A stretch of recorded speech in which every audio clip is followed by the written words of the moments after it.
वसीम सज्जाद साहब, सर आप हिज़्ब उल बहर पढ़ने की इजाज़त दे सकते हैं? कितनी बार रोज़ाना पढ़ा जाए? देखिए, दुआए हिज़्ब उल बहर शरीफ एक बड़ा मुजर्रब और बड़ा कमाल वजीफ़ा है। मैंने आज से मेरे ख्याल में कोई कमो बेश 12 से 13 साल पहले एक चैनल पे दुआए हिज़्ब उल बहर शरीफ को पढ़ा था, और अल्लाह ने दुआए हिज़्ब उल बहर से लोगों को बड़ा नफ़ा दिया। अभी मुझे एक मेरे शागिर्द बता रहे थे कि यूट्यूब पे मुख्तलिफ़ चैनल्स पर मेरी वो जो दुआए हिज़्ब उल बहर है वो अपलोड है, और उसके कुल मिला के जो व्यूज़ बता रहे थे वो 23 से 24 मिलियन व्यूज़ बता रहे थे। किसी चैनल पर 2 मिलियन है, कोई ऐसा भी चैनल था गालिबन जिस पे 7 या 8 मिलियन व्यूज़ थे। तो लोगों को नफ़ा हुआ। तो आप भी पढ़िए, आपको भी नफ़ा होगा। जहाँ तक इजाज़त की बात है तो मैं मुतलक़न ये कहता हूँ कि हिज़्बुल बहर एक जमाली वजीफ़ा है।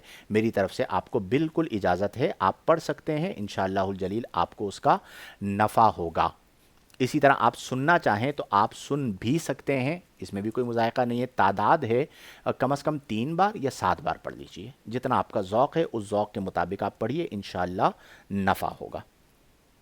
हिज़्बुल बहर एक ऐसी दुआ है कि जो जिसकी बरकत से अल्लाह तबारक व तआला आपको हर मुश्किल से नजात अता फरमाता है।